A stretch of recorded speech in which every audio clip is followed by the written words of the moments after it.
Assalamualaikum warahmatullahi wabarakatuh. Salam sejahtera untuk kita semua. Pertama-tama, marilah kita panjatkan puji syukur kehadirat Tuhan Yang Maha Esa, karena atas rahmat dan karunia-Nya, kita bisa bertemu pada kesempatan kali ini. Bagaimana kabarnya nih teman-teman? Semoga selalu dalam keadaan sehat dan bersemangat untuk belajar. Ada sebuah pepatah mengatakan, kalau tak kenal maka tak sayang. Oleh karena itu, izinkan saya untuk memperkenalkan diri terlebih dahulu. Perkenalkan, nama saya Chandra Hati Puspita. Teman-teman bisa memanggil saya Chandra. Saya adalah mahasiswa program studi Diploma 3 Pajak Politeknik Keuangan Negara STAN. Salam kenal. Nah, karena kita sudah saling mengenal, selanjutnya kita akan bersama-sama mengenal pajak lebih dekat. Teman-teman tentunya sudah tidak asing ya mendengar kata pajak. Misalnya ketika teman-teman datang ke sebuah restoran, di beberapa restoran pada daftar menunya ada tulisan, harga belum termasuk pajak.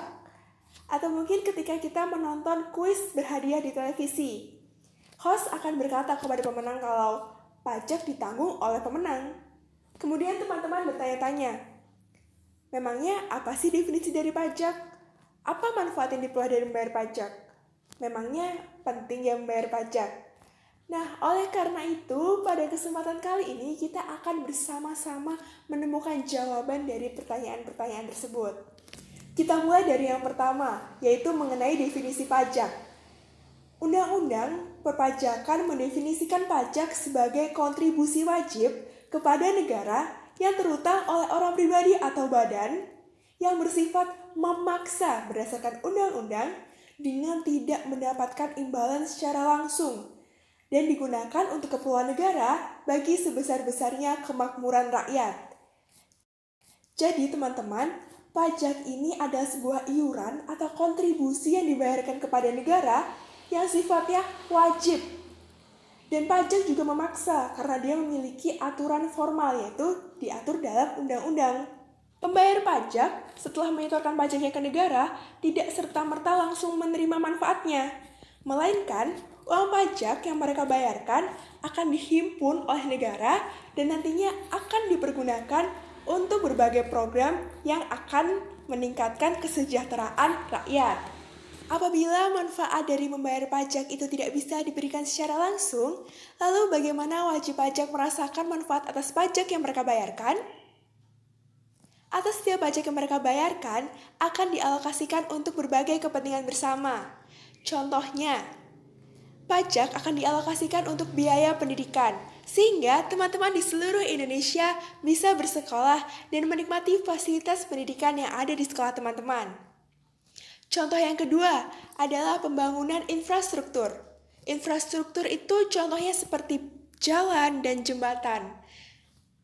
Jalan yang teman-teman lalui ketika berangkat sekolah atau ketika teman-teman pergi ke suatu tempat di luar kota, di luar provinsi, itu dibangun dengan uang pajak. Selain itu, pajak digunakan untuk penyediaan fasilitas kesehatan, perlindungan sosial, perlindungan lingkungan, dan masih banyak lagi. Di sini terdapat poin penting teman-teman. Ketika kita turut merasakan apa yang dihasilkan dari uang pajak, seperti fasilitas umum dan barang publik, ketika kita mendapatkan hak kita tersebut, apakah kita sudah memenuhi kewajiban kita? Terutama dalam kewajiban perpajakan. Jangan sampai nih teman-teman, kita menjadi free rider atau penumpang gratis yang turut menikmati barang publik tanpa berkontribusi sedikit pun terhadap penyediaannya. Jangan sampai ya teman-teman. Perlu untuk teman-teman ketahui bahwa pajak merupakan penyumbang terbesar dalam pendapatan negara. Kurang lebih pajak selalu menyumbangkan sekitar 80% dari total pendapatan negara. Contohnya, pada tahun kemarin, tahun 2019, pajak tercatat menyumbangkan 82,5% dari total pendapatan negara. Wah, jumlahnya sangat besar ya. Apabila dibandingkan dengan penerimaan-penerimaan yang lain, tentunya jumlahnya sangat signifikan selisihnya teman-teman. Jika dibandingkan dengan hibah, selisihnya sangat besar, karena hibah hanya menyumbangkan sebesar 0,4 triliun dari total 2.165,1 triliun pendapatan negara. atau hibah hanya bisa menyumbangkan 0,018%. Lalu coba kita bandingkan dengan penerimaan negara bukan pajak, di mana penerimaan negara bukan pajak ini berhasil menyumbangkan 17,47%. Dan sisanya, pendapatan negara dipasok oleh pajak.